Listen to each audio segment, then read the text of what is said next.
Welcome back to the 2015 EUCS Summer Qualifier. Let's just get right into our second matchup where we've got a ton of former LCS players attempting to break back in.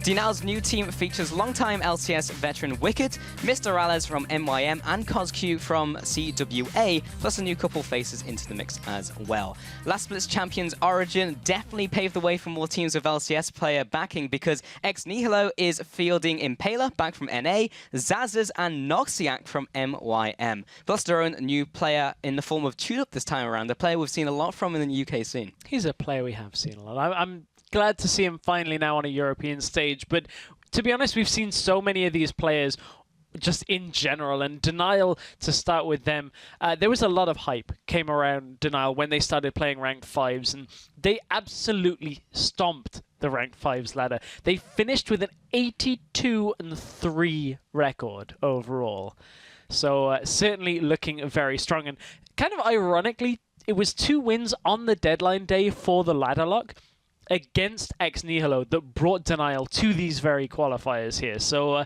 certainly we'll have to see whether that was a little bit of a poison chalice for DNL. But ever since, DNL have been looking very decisive in other tournaments. But the other side of the rift, Nihilo, Zazz, as you mentioned, is back and has been doing very well. He's a big carry for the team. Down in the bottom lane, talked a little bit about Shoot Up. We'll get towards him a little bit later on. He's fairly new in Europe, but we know him fairly well from the UK scene. But if we're being honest, DNL look a little sharper than Nihilo right now. Nihilo a little rough around the edges in previous rounds. Yeah, and you cannot afford that against Team DNL, who have looked so good over the last couple of weeks. But let's check up the lineups in full as we've been talking about them on Nihilo's side. It is Zazz in the top lane, Impaler in the jungle, Godzuki in the mid lane, with Chewed Up, the UK AD carry, with Noxiac in support. And on the other side, it is everybody's hype pick for the qualifiers. DNL Esports, Wicked in the top lane, Betong Yoke in the jungle, CosQ in the mid lane with Mr. Rales and Wendelbo as AD carry and support. Yeah, I'm going to be messing up that pronunciation of Betong you already did it. There you go. It's gone. No, I was just saying the first part of the name. Oh, you're just taking a pause? Yeah. So does that mean when I'm saying your name, I can be like, put else? That's fine. Is that fine? Yeah, okay. Sure. Sweet. Stress. You tried it, but down. Not even getting it right when you're trying to get it wrong. Awful. Horrible.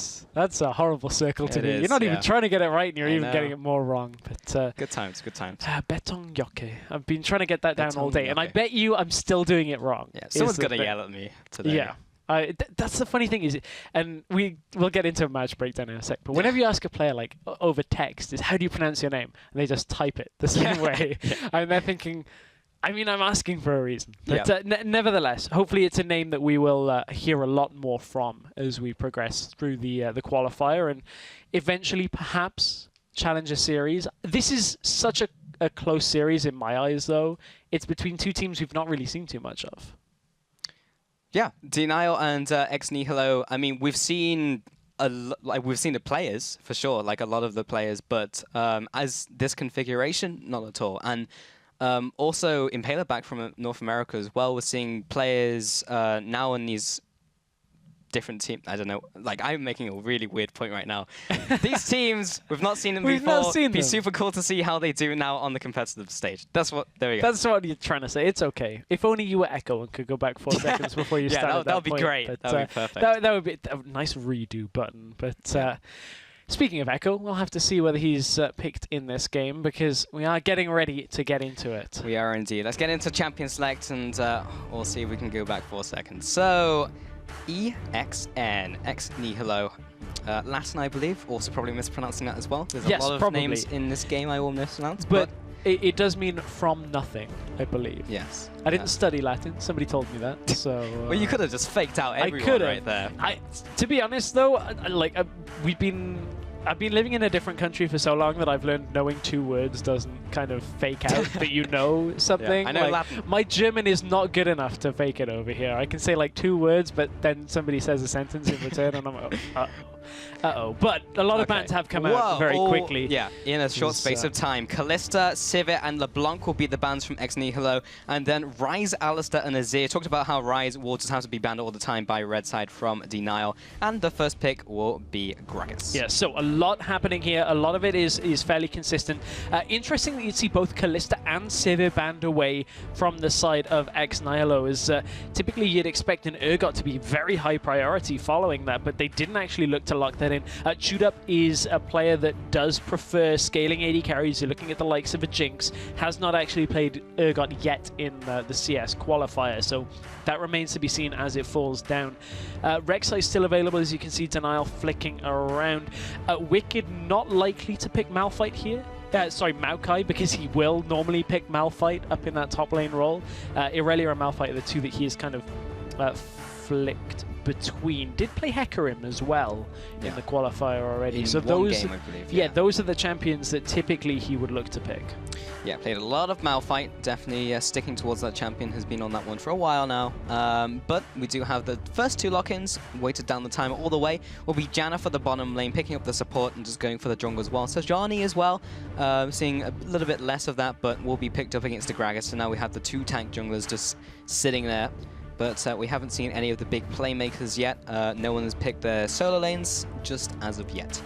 Not yet. Speaking of solo laners, though, there is a bit of a name change has gone on over in the Nihilo setup. Godzuki used to be known as Godbro. So for those of you watching that are like, who's Godzuki? It's Godbro. So a lot of experience coming out there. Another former LCS player on these lineups. So all the way down the line, a lot of players with lots of experience on both sides of the rift. But the Sejuani and the Janna that has been picked up by Denial. Again, a little bit of distance on exactly what they want to do. One wants to disengage, the other wants to engage. So we'll have to see how that plays out in the team fights. There's Nihilo lock into team fighting champions fairly quickly for themselves. They lock in the Hecarim, will give them the engage. Lulu will give them some security, and that's still a flex. Could go down to the bottom lane support role. We saw that out of SK in the last week's LCS. It still could be mid. Yeah, and Zaz has just been playing a whole lot of Hecarim, and he's been doing that for months now. Like, you'll remember at the very end of the last split, he was playing a bunch of Hecarim, didn't do too well. But then, now that he's been coming back into the qualifiers, he's been doing great with the Hecarim. So we'll see if he can actually do well in this game. Now he's facing harder and harder teams now, especially against Denial, who will give him a run for his money when he plays against Wicked, that LCS tier top laner, and Lulu as well, as you mentioned. We do have the Gnar lock in though, so we know what this matchup is going to be. And that's interesting because Wicked hasn't yet played Gnar in the qualifiers. We know clearly he's got it in his playbook, played it with Elements, I believe, in the spring split of LCS, so certainly not too much of a surprise. But when you take into account that he generally defaulted to Malphite, actually had 3 games played of Malphite in the qualifiers and the game of Hecarim. Different style champion for him. Now you've got to get into your ultimate form to be able to get that engaged, not having the unstoppable force. But Mr. Rales locking in Corki is an interesting one because, as we said, we'd expect Urgot right now. I'm assuming Chudup is looking for a Jinx here for some extra scaling for this lineup. It would go along well with the Lulu that has already been picked up, but Nihilo may be a little thrown off by this very different AD carry that has a different scaling pattern to what you'd normally expect picked up here. Yeah, it's also interesting because we saw the very early Janna, which would actually be great right now on Nihilo, but that was picked up very early from Denial, so maybe just trying to take them away, knowing that Chudup would go for a late game AD carry. You even just straight up called the Jinx there as well. There's the Diana coming in, so that will most likely be in the mid lane there. So they have the full composition now. What do Denial do to respond? That Diana is quite curious because that's a blind Diana into mid lane. Now, yes, there are a couple of mid lane champions that had tweaks and changes, but Kozq, we know he likes to play assassins like the Ahri, played it so much in the last split. Is Echo down his street? He's an Akali player, and there's a little bit of crossover when you look at champion playstyles, so perhaps it's in his playbook, but I wonder how Diana does in that matchup. There's a lot available for Kozq to look for here. Unless he wants to play the Corki mid, maybe they were looking as that as a flex, but that's, I would not really assume that. Now they get this counter pick onto the Diana. I would expect an Ari or something like that here. Yeah, I did speak to Kozku about Akali, but I'll touch on that if he eventually locks it in. I don't think he's going to here. He will just go for a Cassiopeia. I know he's been playing a lot of that recently, so we'll be picking up that one there, and that will be going into the mid lane. So we will have the Cassiopeia versus Diana matchup. Going to be pretty brutal for the Diana early on. Yeah, and that's the very strange thing about this Diana getting picked up so early, is you're now basically showing your entire hand and you're saying, I now have to forgo my laning phase. Yeah. I have to kind of end up in a tough 1v1. And we know Kozku likes his 1v1s. The key thing for now for Nihilo is they got teleport onto Diana, so they will have a lot of map control just in general when you look at the engage potential and the peel that Jinx is going to have here as well. You've got Lulu, you've got a Gragas to ultimate people away, Diana to dive the enemy backline. So Nihilo have a lot on their plate. Denial on the other side of things, they've got good scaling to complement the Corki. They've now got a Cassiopeia on top of that as well, and a Na for that follow-up engage. Yeah, both teams have all the tools for what they need, I believe. Yep. We nearly got onto the Rift very quickly. I did not catch that. It's but okay. but both teams have exactly what they all the tools that they need for how they want to close out this game. Chudo kind of just staying to what he knows with the scaling. Diana, you're going to see how confident he is with that. But as we do get into the game, remember to jump on Twitter, use that hashtag vote with EXN win and DNL win to get your votes in for who you think will take home this match. And we will be checking in throughout the game and throughout the series on who you guys think will be taking this one. Yeah, we will, because this is a super hype game, so I'm expecting a lot of tweets about this one. A lot of familiar faces from both sides. Yeah, they really are when you look at the lineups. But enough of that. Let's see how the teams play out here in this first game of this best of 3. All right, getting on to the Rift here with Nihilo and Denial Esports. Wicked up in the top lane there against Zazas. Impaler in the jungle. See Kozku, Mr. Rales back from the LCS. Noxiac as well in from MYM. Chewed up. There's star-studded lineups left and right.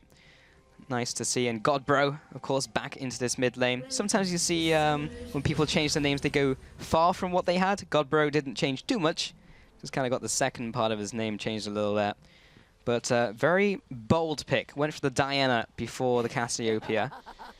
And Kozku, we'll see if he can actually punish his opponent. Because remember last split, he was very confident against a lot of his mid lane matchups. And to his credit, in those one-on-ones, he was very good. But it's when you started putting outside influences then where the struggles started happening.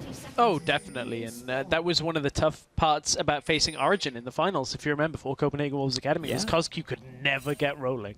Ever. It was so difficult for him to really get anything done. And I'm looking forward to seeing how he can do with a completely different team. Because it does change a lot of the dynamic here in Challenger now. They've changed the team. Copenhagen Wolves Academy is different. Denial now trying to qualify. Kozku gave up a secured spot to play with Denial to try and qualify back in. Got to keep that in mind. Yeah, definitely definitely puts a lot of favor in this lineup from Wicked. Hand-picked in this mid lane. But everyone has placed down their initial wards, mainly just in the river. There was a little bit of an aggressive ward in from Wicked, which will give him vision over the start from Impaler. Impaler actually starting the bottom side of the map here, so they won't be able to stop him immediately. This is an interesting position, though, by Wicked. He's actually sitting behind the minion He's cutting the wave. So he's cutting the wave in so that he can get the wave to bounce away. This is going to deny a lot of the experience, or some of the experience now, as only 2 minions have died here. As actually, Hecarim did manage to do the camp? No, he didn't. Hecarim actually do anything on that camp? I didn't manage to catch that quite in time, so Zazas may end up behind on experience because I didn't quite catch that before it happened, but it looked like Godbro actually managed to finish the rest of the camp, so it does hit level 2 off 1 minion being in lane. Yeah, very interesting. So yeah, he got a small amount of experience, but didn't completely finish it off, so didn't get the immediate level 2. We'll see how this affects him over the course of the laning phase. Wicked has this large minion wave coming in now, so we'll see how this works out. But now Zaz's can't do a whole lot for the next 10, 20 seconds. Yeah, so this is the other product that it does, is because he shoved it in, the wave bounces all the way back to the turret, and now it's less about the experience, more about the fact that Wicked can just kind of get the wave in a position that he wants it to. I think it actually may have bounced a little too far for Wicked's liking when it comes to things, but it depends on how he kind of ends up balancing the wave for himself.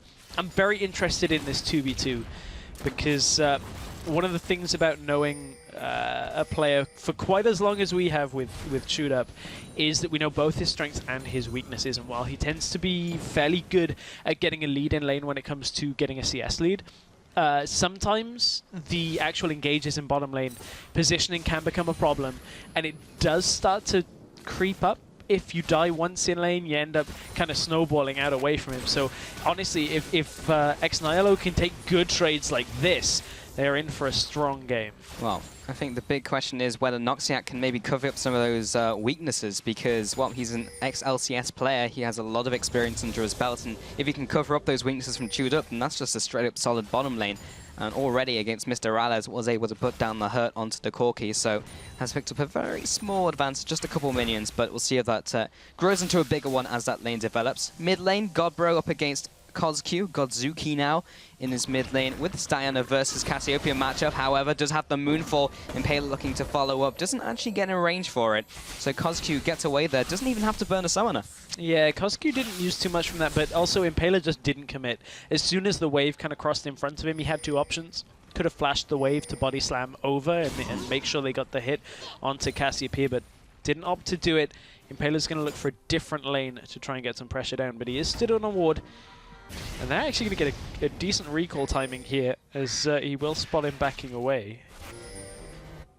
Okay, Wicked does not manage to get the disrupt on to the backing Impaler, but in this mid lane, once again, there is the CS advantage that we kind of expected from the matchup, with the 10 CS advantage to Kozq. Betong is able to pick up that pink ward, and there's not too much that Godzuki can do about it, being out of mana and out of everything else that would push away Swajani. He's just going to sit there. He's just going to start zoning away Godbro. And he has to just kind of deal with that. And this is one way, actually, that they can really start to snowball this Jinx if, or once the teleports become available from Nihilo.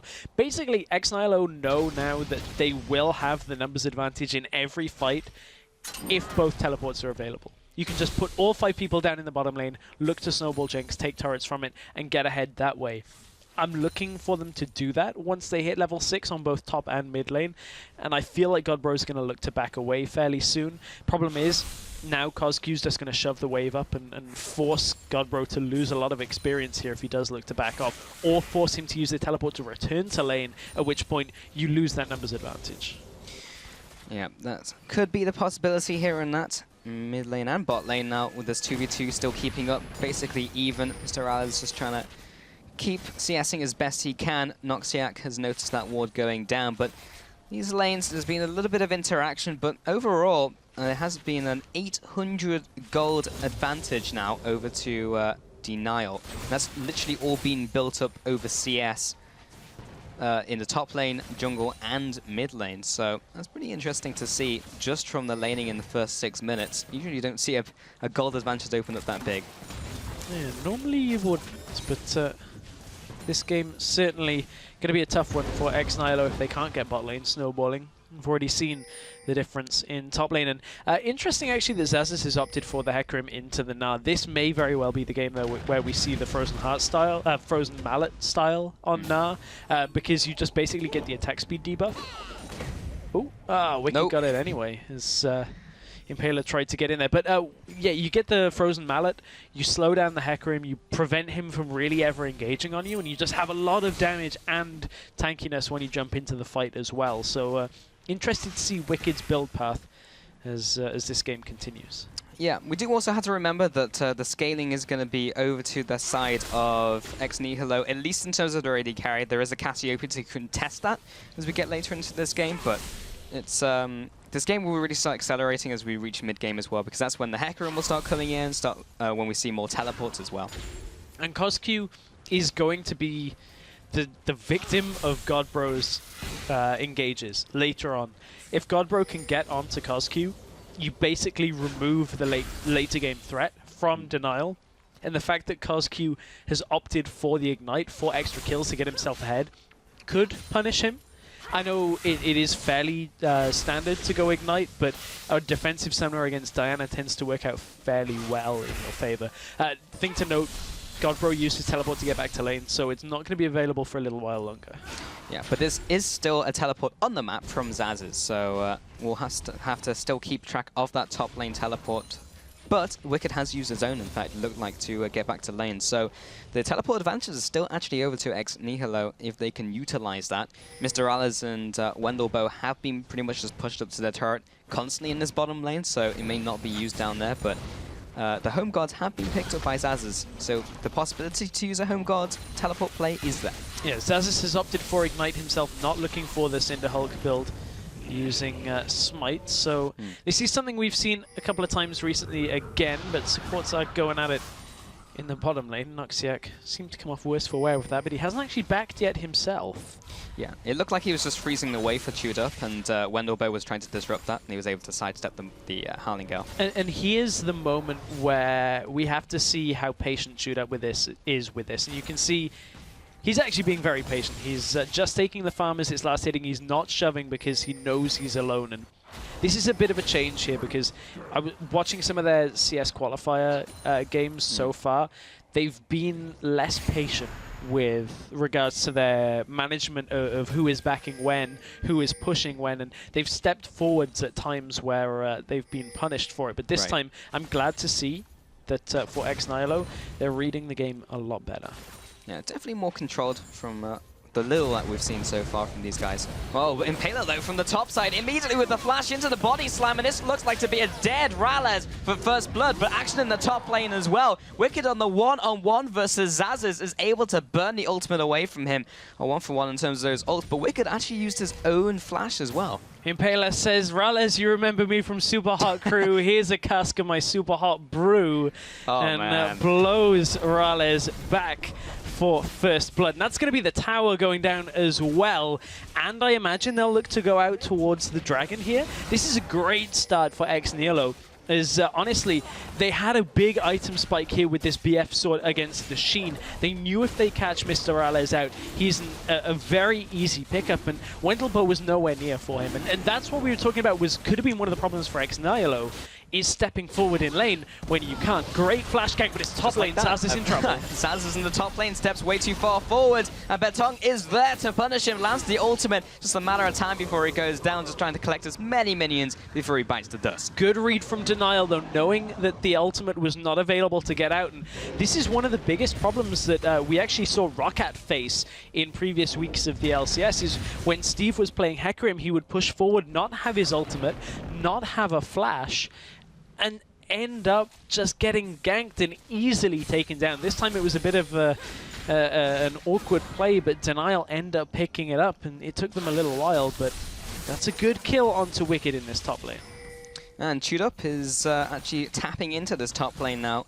We'll be going for that 2-on-1 and lane swapping the Zaz's into the bottom lane rather, try and get that solo lane farm. And I like this play. You know that you don't really have to show your bottom lane because Dragon has just been done. You know you just took that, so there's no reason to put them mid for now. Cassiopeia will clear it through, so put them in the top lane for a moment. Push down another tower, get the global gold, and then look to put them in the middle lane. What this will do, however, is put a lot of pressure onto Zaz's being in the 1v2. And you can see that Betong Yoke is actually coming down to this bottom lane as well to show himself. So Nihilo cannot let this tower go down for free, or at least give anything more from it, unless they can get something else on the map. Well, did manage to sweep out that bottom brush. It looks like Betong Yaka with the rest of his bot lane will be pushing in this tower, and there's not a whole lot that Zaz's can do about it, as he's completely by himself, but Nihilo will be pushing up the top lane with those three members themselves. Yeah, they at least need to shove this in and make it bounce, so Wicked can't sit just with the wave in front of his turret and kill all of the momentum that Nihilo would have been building. And if Wicked stays here, he's building Rage Bar, so Nihilo should not dive this, but they can get damage on the turret. That is about all they should be looking for here. Well, with the recent changes, Jinx can't just murderize a turret this early into the game as much as she used to, but still does a bunch of damage to them. CosQ moving in from the mid lane. He's pretty damn strong right now, along with his jungler and top laner. And this 3-on-3 was enough to secure the red buff for the jungler. So after all of that, Nihilo basically just got a bit of damage on top turret.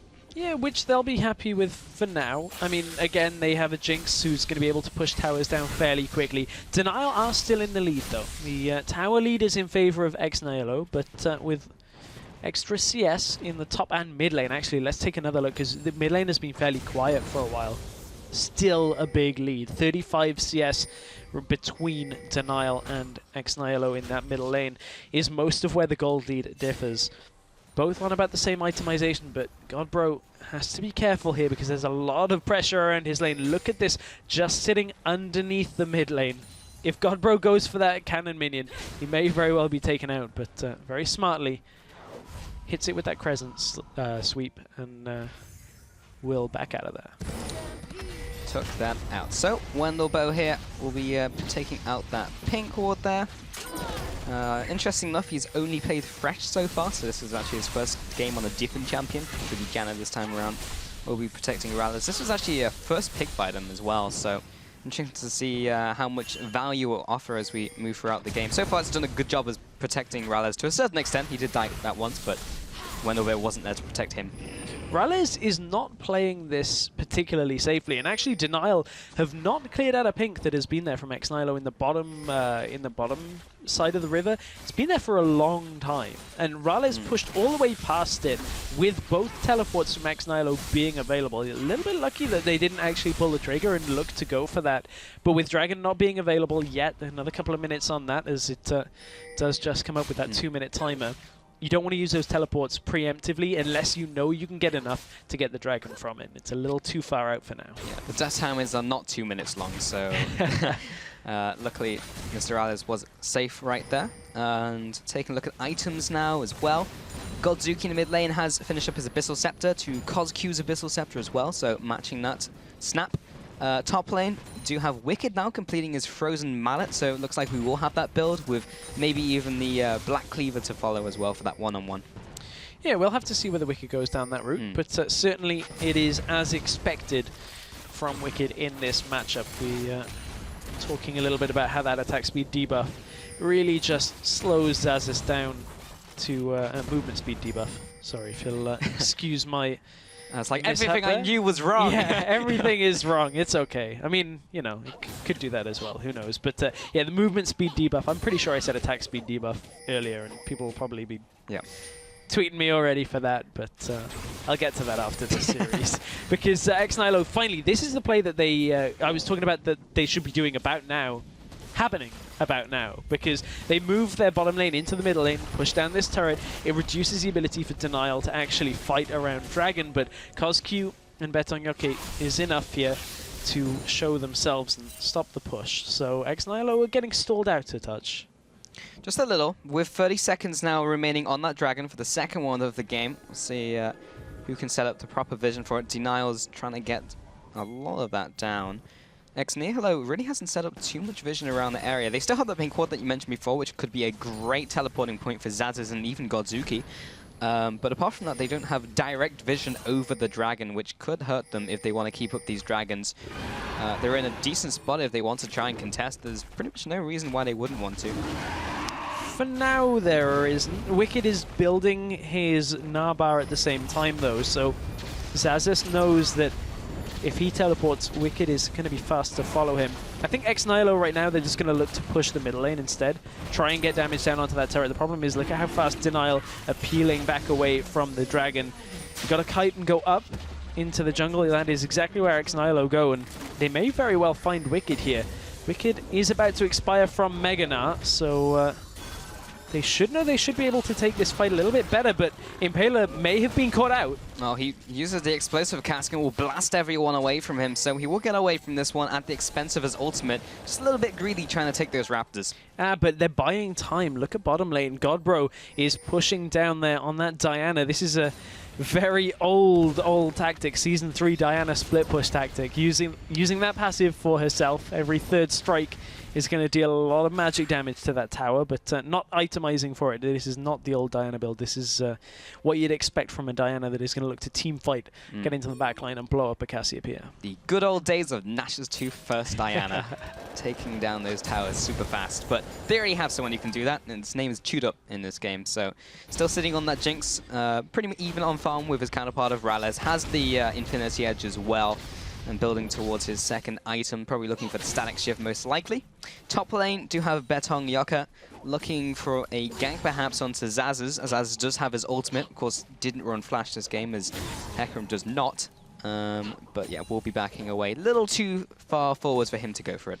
One thing that Nihilo can always be looking for is who's in a side lane, who's not with the opposing team. Because with running this double teleport, if somebody like a Cassiopeia shows bottom lane, and you can see that somebody somewhere else on the map is out of position, nobody was at that point, but it's just an interesting thing to talk about is Nihilo can just pull that trigger straight away.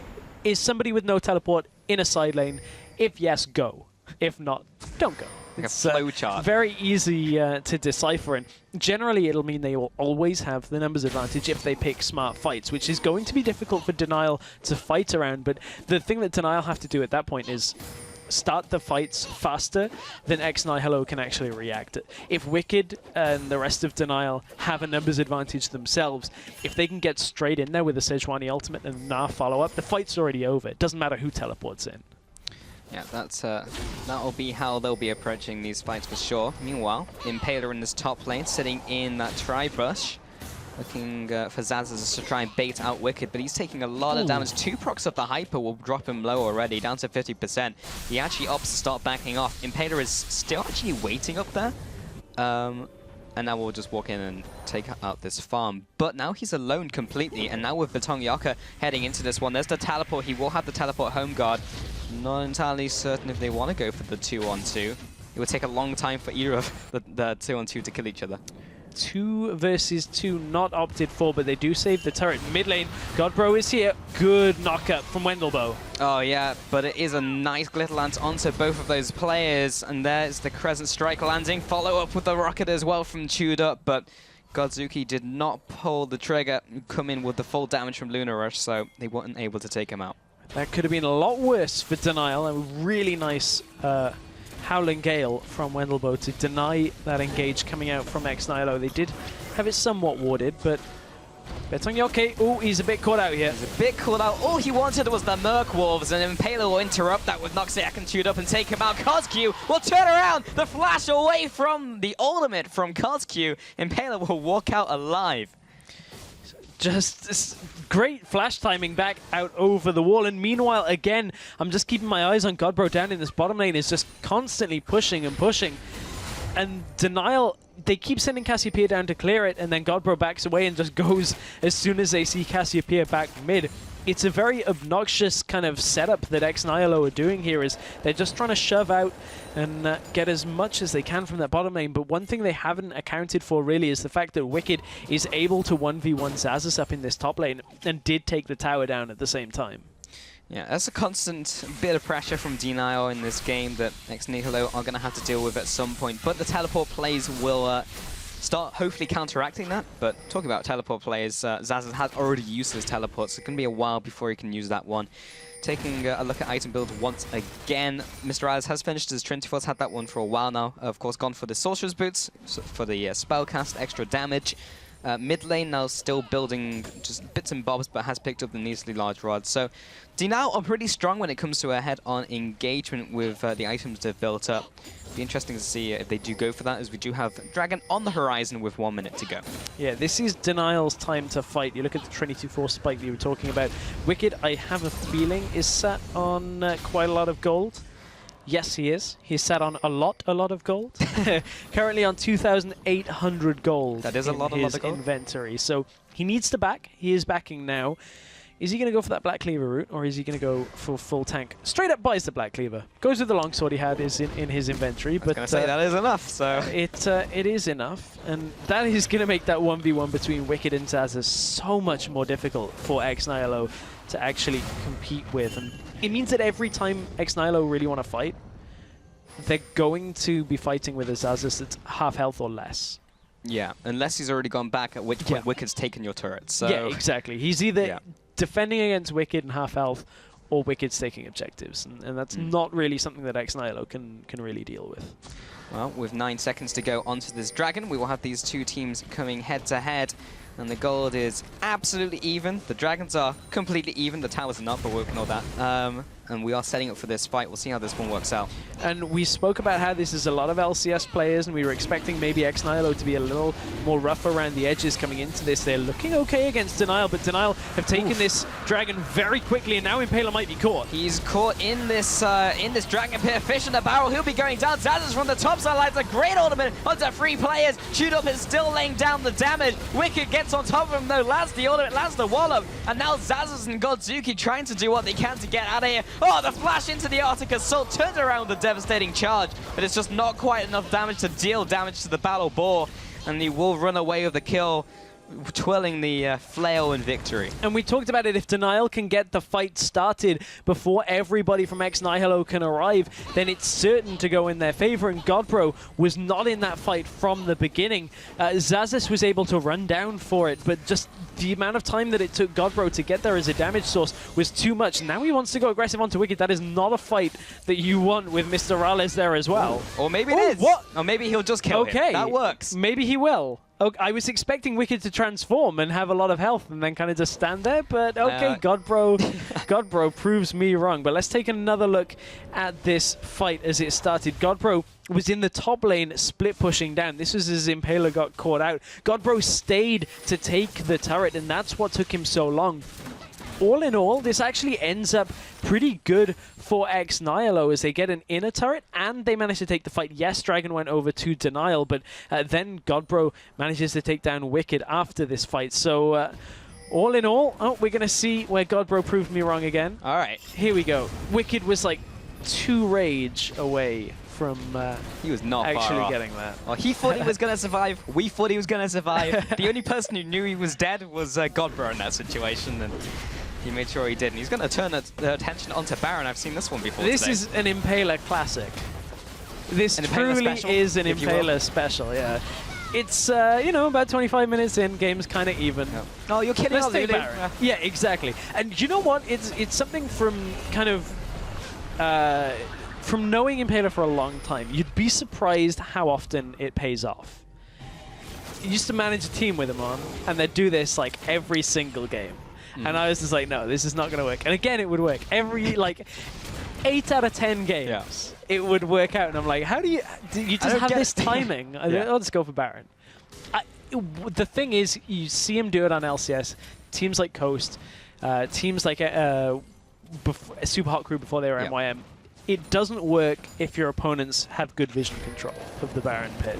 If you have pink wards around the area to deny your opponents from actually doing a quick Baron. But this game, it certainly has worked, and that actually makes this double teleport composition very difficult for Denial to deal with.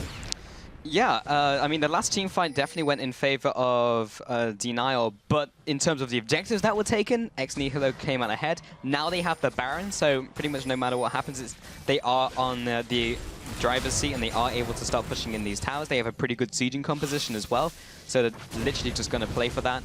And now the ball is really in the court of Nihilo. They may be stalled out here though, so Coscu can clear out fairly quickly. So they are stalling out a little bit, but that Baron, they are looking to take something from it, but mid tower is kind of stalling out.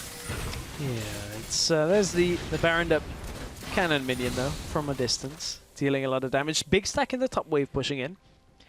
The 1v1 between Zazas and Wicked now has the Baroned up minions, which are harder for Wicked to clear.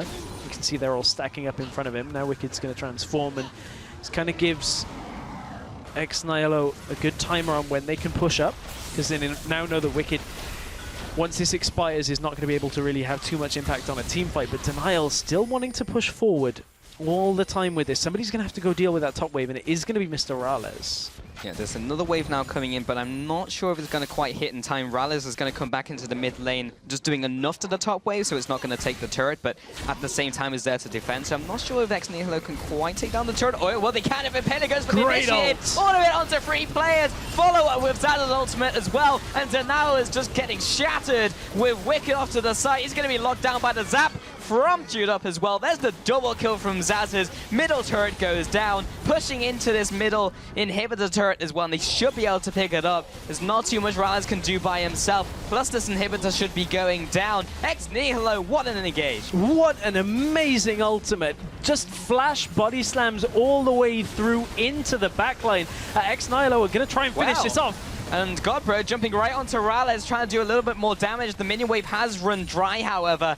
And Hecarim, unfortunately, Zaz's was not so lucky, not able to get out. And the rest of his team will be backing away here. So that was a pretty good push. Yeah, 2 towers and an inhibitor. I want to see this engage again because the foresight from Impala, they had the slow on Cosq, nice flash body slam, even got the cask slam down onto the head first. But look at how strong that engage, just completely fragmented Denial off here. Great Sejuani ultimate though, during the fight from Betong Yoke. Really locked down Queued Up, but there was no damage to follow up. Wicked again couldn't get himself into Meganar form fast enough. And meanwhile, Oktoberfest certainly has come to a close. Yeah, I just drank a little too much and keeled over, unfortunately. But either way, DNL will have taken that one to the bank, and with that kill, they should be able to pick up Dragon as well. That was actually perfectly timed. So mid-turret goes down, Dragon is now spawning in 5 seconds, and there is no jungler to smite it away. Is there anything that Nihilo can do on the map while that's happening? Not particularly. They can secure a little bit of vision around Baron, perhaps. 50 seconds in the Slammer is too much for Nihilo to contest this Dragon, and this is going to be a problem if they give away too many Dragons. Now DNL are at 3. If this goes another 6 minutes and they get 4, DNL are still very much so in contention. This is a really close game when you look at it. Now the Baron buff is about to wear off from Nihilo. They be quiet, sneaking, and at that point they have to get themselves another inhib tower or set of inhib towers. Oh, Wicked. No, that's not the bush you want to go into. Moonfall comes out, has to flash away, gets hit up by the zap. There's still the ultimate to follow from Queued Up. Not quite enough damage with the shielding coming in. Wicked does manage to survive, just barely. But with that pressure, are able to push into this top turret. Seemingly Wicked role-playing the dinosaur skin because his vision was based on movement at that point. But wasn't quite enough for Nihilo to keep pushing in, but it's enough to stall them out, give them a back timing now to try and get some items, perhaps. Although, saying that, Godbro just backed away to go to bottom lane, so he's just catching the wave bottom, didn't have enough gold really for any items after backing previously. So, again, this is Nihilo taking their foot off the accelerator for a second, and it's not too much of a problem for them, because they still have that mid inhib being down and should just about stay down for Baron, but still they need to get that bottom inner tower down sometime soon. So Talisman just got picked up by Noxiac, so none of the team members currently have a Righteous Glory, so they still have a way in and out of a fight a little bit faster. So Betong Yoka is sitting right on top of his own pink ward and just waiting for people to walk away from him so he can take that ward himself. Baron is spawning in 1 minute, so either of these teams could potentially contest that. In terms of a straight-up fight, DNL are not particularly that far behind. They have a great front line. Cosq does a lot of damage right now. He's on 3 items. He has the Saracen Brace fully stacked. He's actually been farming super well throughout this game. Rallis, again, just been farming super well, has those 2 big items on his way to the Infinity Edge. So, in terms of a straight-on fight, DNL are not in bad shape. It's just such good initiation so far from Nihilo, who have really secured them the fights. Yeah, and they've been fighting around the Gnar ultimate not being available as well, is one of the biggest factors. Is Wicked just hasn't been able to get into the fight with his ultimate up. And it's one of the things we questioned is, he's played so much Malphite and Hecarim. Champions where your ultimate is always available, regardless of, you don't have another form to be in. Whereas Gnar, there's a lot of balancing to be done on this. And although he hasn't had a bad game, he's certainly been 1v1ing Xaxis. When it comes to a team fight impact, Xaxis has been showing up huge. And we also asked that question as well. Will Xaxus be able to use Hecarim effectively against better teams now in the EUCS, particularly against DNL, who've looked so strong, 1 in the qualifiers, 2 in the ladder? And so far he has. He's done a fantastic job. His ultimates have been on point. Great follows up on top of Impaler.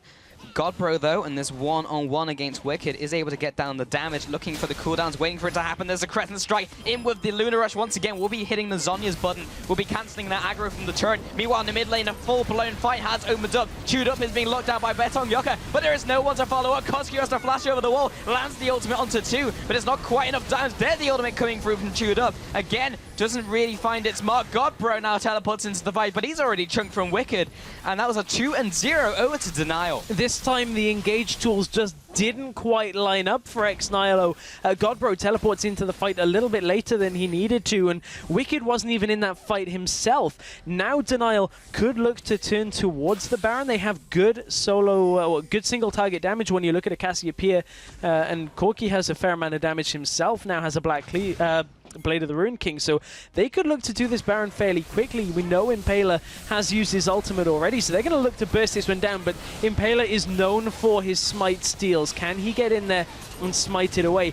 We can't quite see the Baron health right now, and Koskyu is zoning away. It's already gone down to Denial, so they will take that one for themselves. Baron health is 0, and Denial have taken that one away. 1 minute 40 until we see the next dragon, but we are going to see that mid-fight once again. So watch for Impaler's ultimate. It ults the carries back away from the fight. Now Nihilo have no ability to deal any damage to the carries that are up on the ledge. Great flash ultimate. Look how it caught both Impaler and Noxiac and slowed Chewed Up enough for the damage to come from Rales and force him back out of the fight. Only now does Godbro appear, and this is right after him kind of fighting with Wicked down in the bottom lane.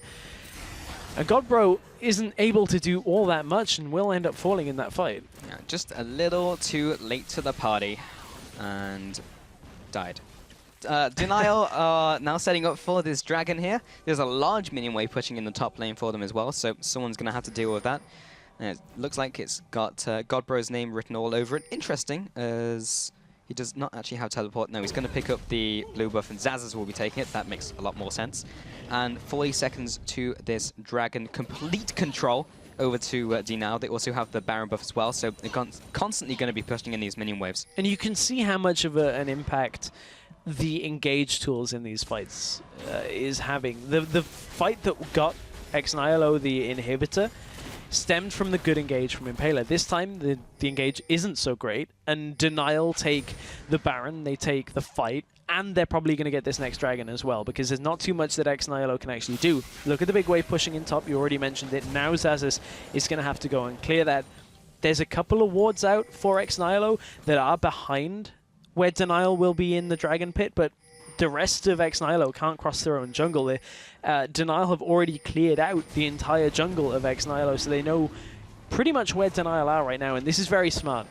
Only showing 2 people at dragon means that Nihilo can not really afford to push in. There's no real way of them contesting this, and that's dragon number 4 going over to Denial. Yeah, real smart play from Denial there. Even if Nihilo did try and contest, there was a Cassiopeia ready to petrify and gaze them in the face. So nicely played there, and this has just been an incredibly close game. Before, we saw Nihilo pushing basically onto the Nexus, under the Nexus turrets. Now the game has completely swung around once again, and DNL have picked up the Baron. They're now pressuring for the 5th Dragon. When that comes up in a couple minutes, this game has had so many swings back and forth. And I wonder whether stepping towards the Nexus turrets was a bit of the undoing for Nihilo, because rather than rotating out, looking for bottom lane tower, looking for more, maybe for the top lane tower as well, or instead of, maybe they could have got a little bit more from that, or at least backed in a safer spot and timing to get vision control when they get back out onto the Rift. I wonder whether that was the step that has kind of put them on the back foot, because Denial ever since have just been taking command of the map. Every time somebody shoves a wave up, Wicked just clears it out, and is ready to teleport into a fight. And they haven't even need him to TP, and they still won the last fight. Well, it's just like you were talking about before about how they've looked so far in the qualifiers. We're just going a little too far forwards. I mean, a lot of that was in lane before, but now we're seeing it on a big macro scale with the rest of the game, where maybe they're just overstepping a little bit. Definitely Impaler in mid lane, as we came back from the replay, just saw him lying dead in the mid lane, was just a little too greedy. So Nihilo kind of just need to sometimes cut their winnings and just go back and make sure they stay on top of those winnings. And it's a very interesting point that you kind of raise now, is we're on a macro level here for the later stages of this game. Is we have a former LCS shot caller for multiple teams in Impaler. And on the other side, if you assume that jungle is the one making a lot of the calls here, Betong Yoke has not had that kind of experience. And yet Denial seem to be moving around the map a little bit smoother than Nihilo right now. It's saying that it's still a very even game, but it's very interesting to see that potentially somebody who might be calling the shots is having an effect better than perhaps an LCS player, but it is still so close. Yeah, no matter how the shot calling has worked out, the game is essentially even, so the teams definitely have been pulling their weight in that capacity. So still, DNL are able to pressure for that 5th dragon, but more importantly, Nihilo have that on their minds, and they are pressuring the bottom turret. This is kind of the last, not so much of a bastion, but the last inner turret for sure. And they're not even able to take it. Denial were able to mobilize. One thing that I will say that is a benefit to both of these teams, as opposed to our first series of the day, is I feel like both teams are being active. Neither team is being passive in this game and just sitting back and letting the other team do whatever they want and try and play a defensive game. Even with offensive comps like we saw Maus kind of doing, is both teams jungler intervention. You've seen lanes just kind of teleporting in, looking for ganks. It's something we didn't see out of Maus against Team Dignitas, and this time around, it's part of the reason why this is a close game, is because every time Nihilo have gotten a little bit of a lead, Denial have taken something else. And at this point, it's actually starting to come back around and may very well backfire on Nihilo, is they let too many dragons go when they couldn't fight them, sacrificing them to pick up turrets. Yeah, I think that's so important to clarify that every time a team has taken something, the other team has taken something else. Yeah. And even if that's not as big of a prize, if it's just like, oh, we took a blue buff for the dragon, something was still taken. And yeah, dragons are traded for objectives, going full circle. Denial will see what they can do with it. And at this point, Denial can sit back and say, our strategic objective game plan here is just get 5th dragon. That's all we need, because it's going to win us the fight. As soon as this 5th dragon comes up, Denial should have the power, if they don't already, with CosQ being very well farmed and having a lot of items. The 5th dragon alone should win them this fight. Wicked's gonna get blasted back. I'm not sure about that. Just jumping over the wall with the hop, and that's a 1-minute death timer as well. It'd be great if Nihilo can take anything off the back of that. They can rush down middle for the inhib here, and they should look to back off towards the Baron. Yes, there's a teleport, but 50 seconds on the death timer from Wicked. 13 seconds on the Baron. If Nihilo don't look like they can push in here, which this is a lot smarter. You can see Impaler already heading for the Baron pit himself. This should be enough to just offset that 5th dragon objective here for Denial. Yeah, that small misstep from Wicked may have just started to cause a landslide for Denial, or rather against them. CosQ just took a lot of damage from that Q, Godzuki. Level advantage here, though, on Sejuani. Betong Yoke could look for a steal here. Impaler is only level 16. He has to ult him away from the wall as they get low. Can he upset the King of Smites? Well, all of the bruisers jump over the wall to try and stop him, and the rest of the carriers are able to take it away. Betong Yoke was not getting near that Baron. No, but interestingly, Impaler flashed back into the Baron pit to smite it down. Didn't even get the smite, though. It was chewed up that picked it. Was Wicked just, like, trying to, like, jump up at the fence and look at what was over the wall? Because that's a dangerous play.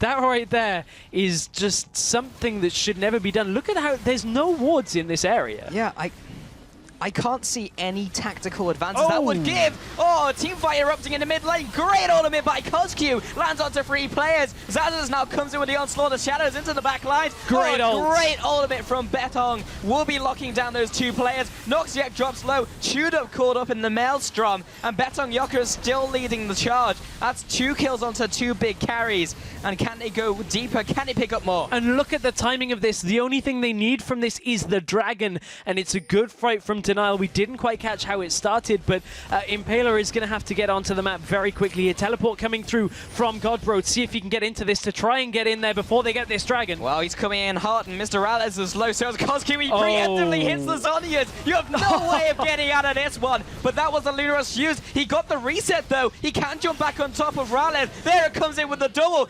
Godbro coming in big. Wicked now going for the 1-on-1. Comes out with a Pale Cascade. It's still alive. Just ticked down from the red buff. Now Wicked going in for this 1-on-2. He's got a Hurricane, and he's dealing damage to both of them. They've done enough, though. This is enough from Nihilo to stop the dragon attempt. That was all they needed to do. I hope we get to see the start of this fight. Yes, we do. Right. Godbro just completely destroys Wendelbo, but look at the positioning from that ultimate from CosQ. It hit 3 perfectly. Even with Zazis into the backline here, the cleanup is just too much. And look at this ult.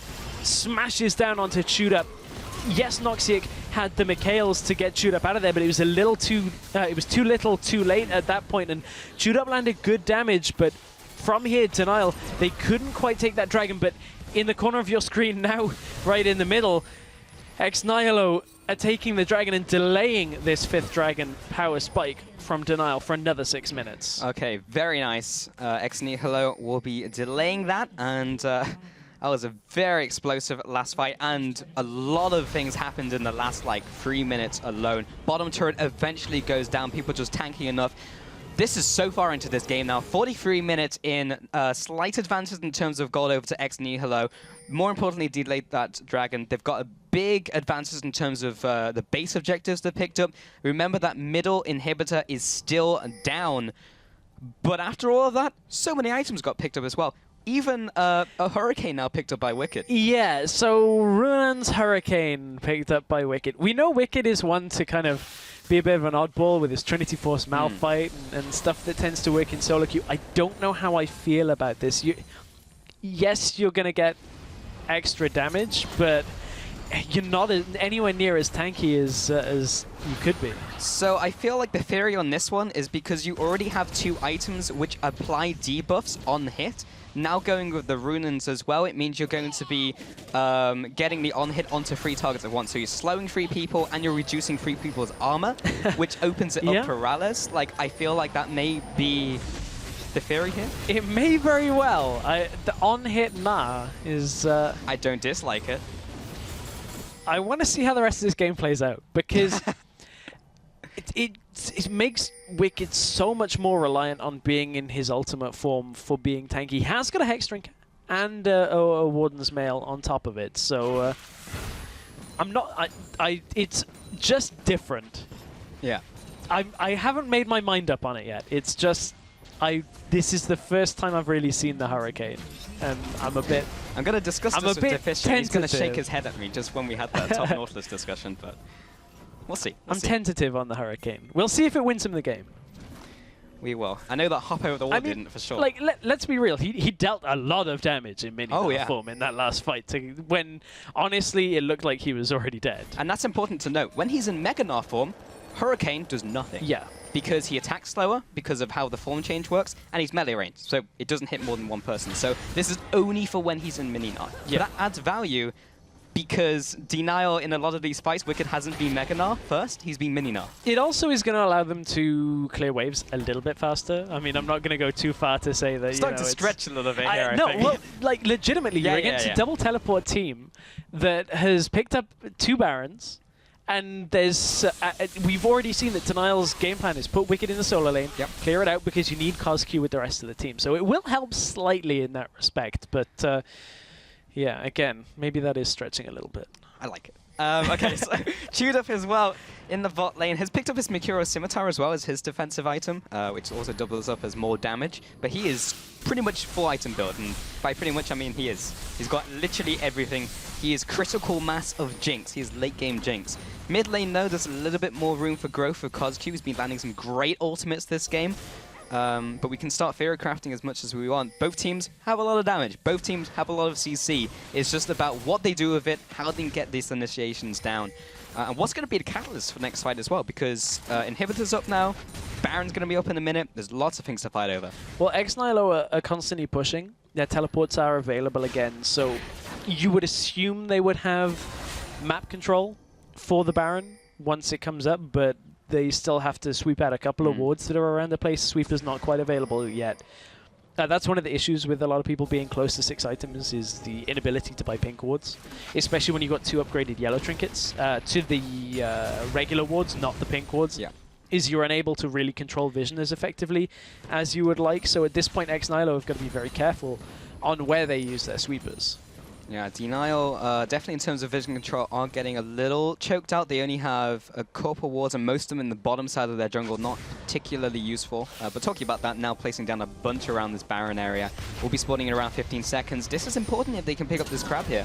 It is, but the other thing is Denial just have to kind of buy time. Dragon is up in 130. Denial, as long as Nihilo don't catch somebody out, don't get a random kill and just take the Baron from it and push before Dragon spawns, Denial may look to trade one objective for the other. And if they can get either objective, it goes in their favor right now. Baron has been started. They know about it. This is dying incredibly quickly right now. No good teleport spot. They've already got the Baron. Well, it's going to be the full-blown fight now. We're in this Baron pit. Zazas jumps in with the ultimate. Instantly gets popped, though, by the team. Koku flashes forward, lands the ultimate onto 2, but he'll be going down. Has he done enough damage to Tudor? No, he hasn't. Jumps out of the way of Wicked's ultimate. It will be landing onto the front line, however. Follows up with the damage. Tudor, he's doing so much. Beton jumps onto him, but there's no damage behind him. Ralaz can't get in range because Godzuki's on his face, but he's able to jump after him, land a fast bomb for the kill. Tudor with the 1-on-1 against Ralaz. Ralaz comes out on top, says, sit down, I'm the LCS player here. We'll be jumping after Noxiac and Impaler. Can they get away from this? Do get the slowdown onto the Corki, and now Janna is able to get in range, but not quite enough to land the CC. After all of that fight, now that the dust has settled, a 3-for-3, Baron went over to Denial, but more importantly, 10 seconds until this Dragon. Can Impaler and Noxiac deal with this? They might be in range in time. Yeah, they may very well be in range. This is still Mr. Rallis here, but I want to focus this fight on Shoot-Up's positioning for most of this fight. Cosq gets damage on him from here. He actually is not doing a lot and has to come back into this fight, but it's the Shoot-Up positioning that I want to keep track of here. Look at how he's kiting back this entire time. Yes, he's taking a lot of damage, but he's life-stealing so much of it. Great flash away from Wicked, but the problem for Shoot-Up here is he drops vision onto Mr. Rallis as they push forward up the ledge, or at least I think he does. There's no ward up here for Mr. Rallis. He doesn't have full vision, and Mr. Rallis just turns around with a phosphorus bomb, but Mr. Rallis is caught out again. They really wanted that Dragon. There's the Monsoon trying to keep Mr. Rallis alive. It might be enough as he gets the lifesteal on Impaler, but Zazas shuts him down with the Rampage. Wicked now, he's slowing everyone around him with the Hurricane, and Zazas is going to find it hard to get away. He does cut the vision. Wicked a little too slow on getting the vision with his own ward, and now this Dragon might be going over to Denial. 5. This will be going over. 5 Dragons now onto Denial. Ooh. Jinx Rocket slides on by. Not going to be there on time. No echo in this game. Baron buff now on a couple of members, and 5th Dragon for Denial. I think it's 1 member of Denial still has Baron buff on them. It's maybe a couple more. Wicked still has it, I think. But that is going to be very difficult for Nihilo to deal with. They have a fair amount of wave clear when it comes to Jinx. But aside from that, they now have to just stop the flow, stop the onslaught here from Denial, and I don't know whether it's enough to do here. Nihilo have fought so well up until this point against Denial, but Denial have just, again, every single time there's been a fight that has looked to gone one team's way, the other seems to have picked up more from it. It's also worth noting, at 51 minutes into the game, if a team fight goes one way or the other, the game will end. Yes. Yeah, it's basically but yes, done. You're absolutely right. The advantage is now over to Denial with those 5 Dragons. Haven't particularly mobilized, though. They haven't really grouped up and said, we're going to fight now. It looks like Nihilo is waiting for them to arrive, but no one's really doing it just yet. Wicked is in this top lane. He's actually recalling, so they're not in a hurry to start a fight. Well, this is the first time that Nihilo will have to play the receptive I think this team. is the right play here, Stress. Yeah, maybe. But this is the first time they've had to play the receptive team, where it's Denial that are pushing into them. Nihilo have been pushing every wave, every lane fairly well up until this point in the game. But again, Denial have only got a certain amount of time. If you're Nihilo and you can just clear these first few waves and eat a minute off this Baron timer, you already know about a minute has passed now at least anyway. Well, actually, Baron's about to expire, so the 5th dragon. You can just wait for it to expire. And as long as you don't lose an inhib off it, or even an inhib turret, if you can hold your inhib turrets, you should be fine to just make the same play again. Now, DNL's play will be to head into this bot lane here. There is a large minion wave amassing, so they should be able to take this one out. But again, it's not real lasting damage that's going to finish out a game. This is fine for Nihilo. As long as nobody dies, Nihilo will sit just behind the turret as presence, and then back away as the wave pushes up. Quickly. Yeah, it dies very quickly, but Baron buff is expired now. So now Chewed just swaps to the rocket launcher, and look at these waves die just in front of them. They have to be careful for an ultimate coming from Sejuani. Oh, ow, wow, okay, that's a lot of tower damage. They can't really afford for that to happen and again. But now it's not a big wave that's coming in towards them. Now it's only going to be a regular wave, probably with a cannon minion. So Denial have to back away. And the dragon buff is gone. Yeah. So, yeah, Denial will back off there. They did get a bunch of damage onto the bottom lane that will slowly regenerate, but it will take half a century for it to be back to full health.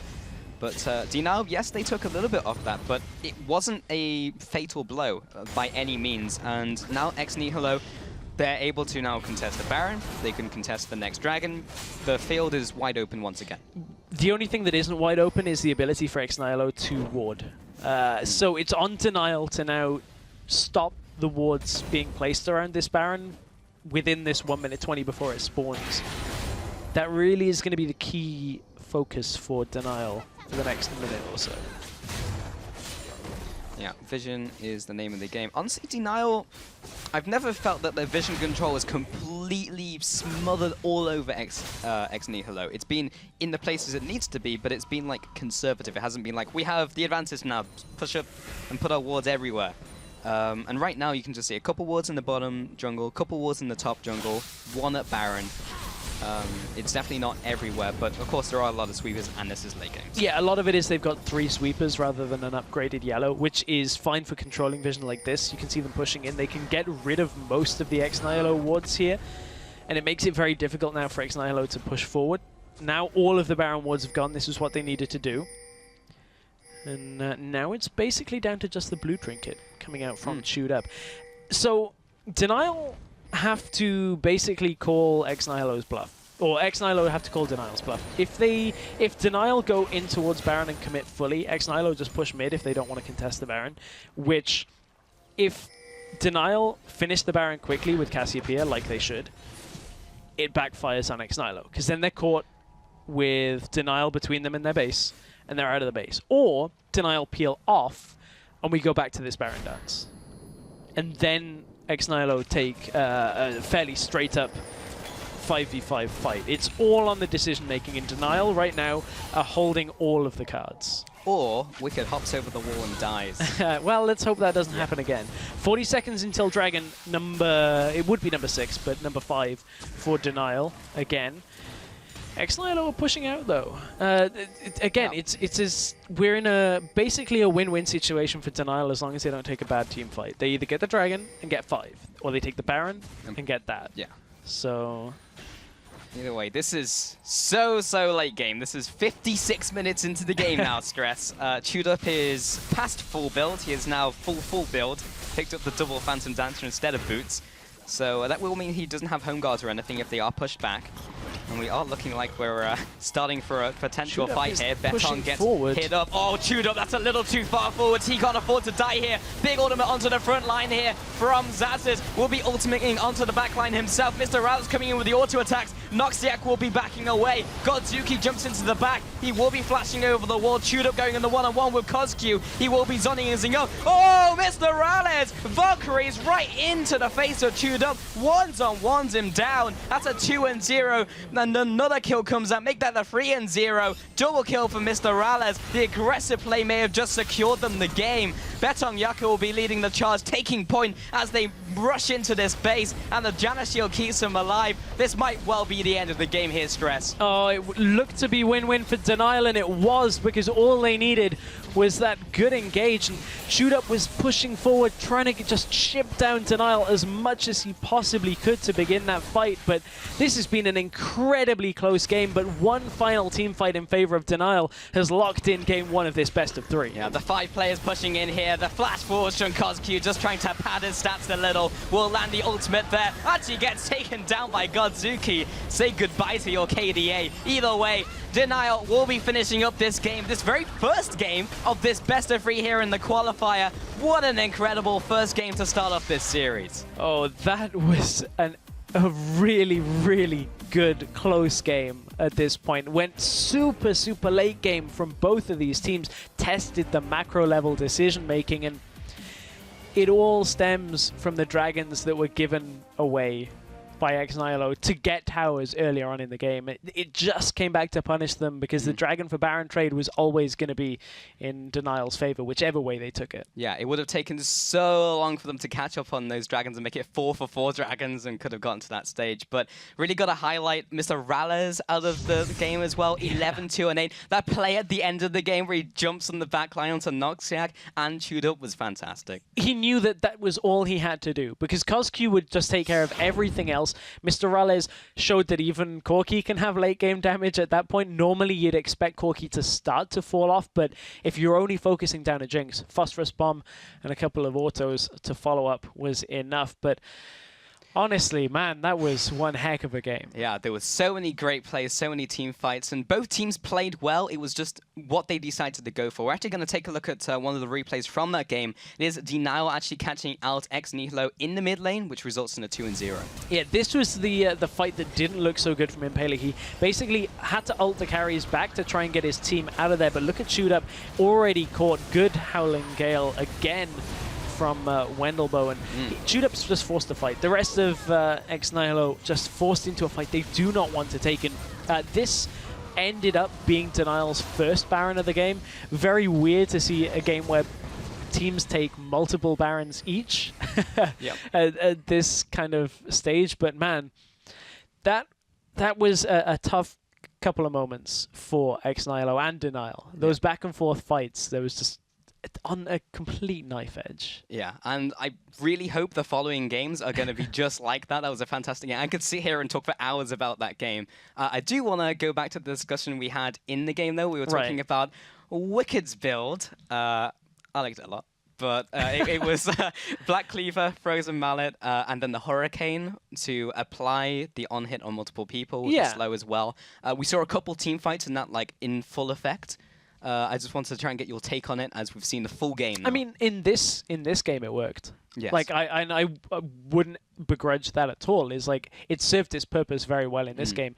As a core item on now, I probably would say not so much. Yeah. But certainly you could see how much damage Wicked was doing, how much disruption in team fights he was doing as Minina. But it did mean that in Minina, when he was caught out jumping over a wall, not so tanky, wasn't able to survive too much. Yes, that is a sacrifice of Mininar anyway. Yeah. Never particularly tanky, but that was, I mean, it was what it was, and it served its purpose very well, that game. Yeah, I thought Wicked actually played pretty well in that game. Apart from that one blunder in mid lane, jumping over the wall, he did a pretty great job.